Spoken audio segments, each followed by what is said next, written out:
Fair use.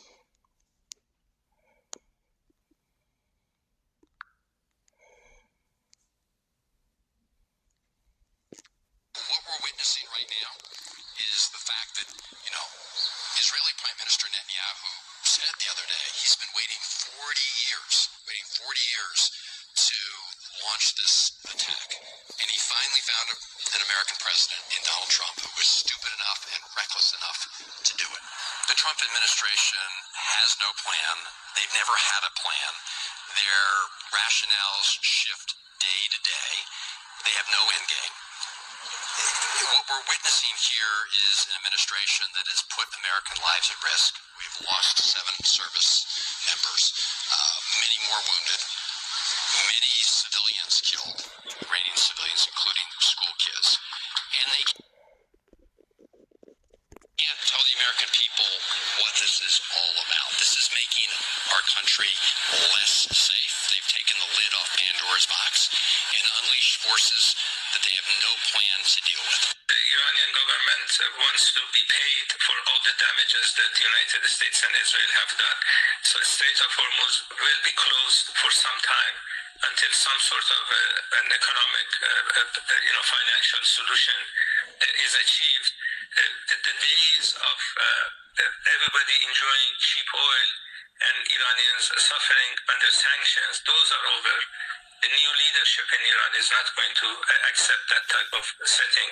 They have these attacks have resulted in billions of dollars worth of damage in Iran. Iranians will get every single cent out of that damage for that damage before they open the Strait of Hormuz. Well, the good news is we can't do it. I mean, it's just good news. Pete Hegseth can sit there and take his testosterone and go lift weights and then come out and stare in the mirror at his chiseled Christian Crusader cross-bearing chest and say, we can do this. But even the generals that lie to themselves will say, we can't do this. It will take hundreds of thousands of troops that we don't have. We literally don't have them. It would take logistical sustainability factors that we no longer possess.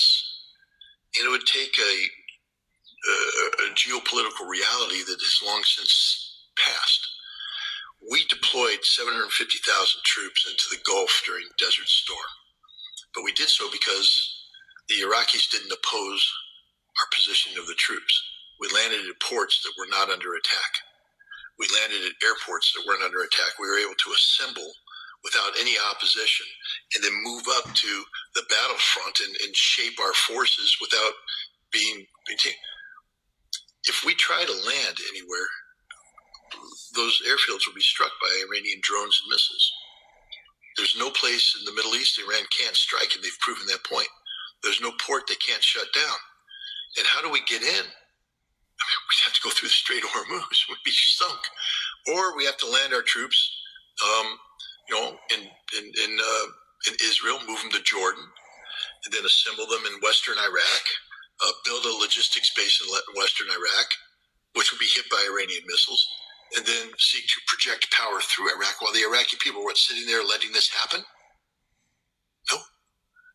Saudi Arabia, we land in Western Saudi Arabia, on the same coast that Mecca Medina is. So the Saudis will never object to that. They've never once objected to hundreds of thousands of Americans landing on the soil of Mecca Medina.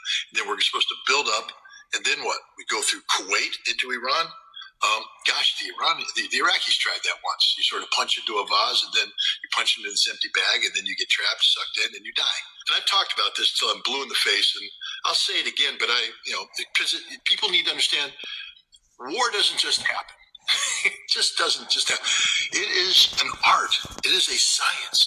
You have to be prepared to do this. Now, today, we're not trained to do any of that. Nothing. We're going to pull the one unit that could do that, 82nd Airborne, light infantry. And we're going to send them against Iran. I don't mean to laugh, but I'm sorry, paratroopers. You ain't that good. You're really not that good.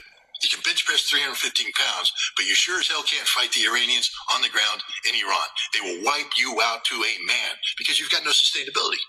Where's your heavy weapons? Where's your reinforcement? What happens when you parachute in? All you tough guys that bench press 315 pounds, because Pete Head says that's the model we want.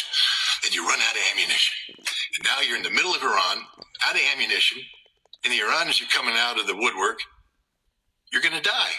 Maybe they take you prisoner because they are, after all, humane.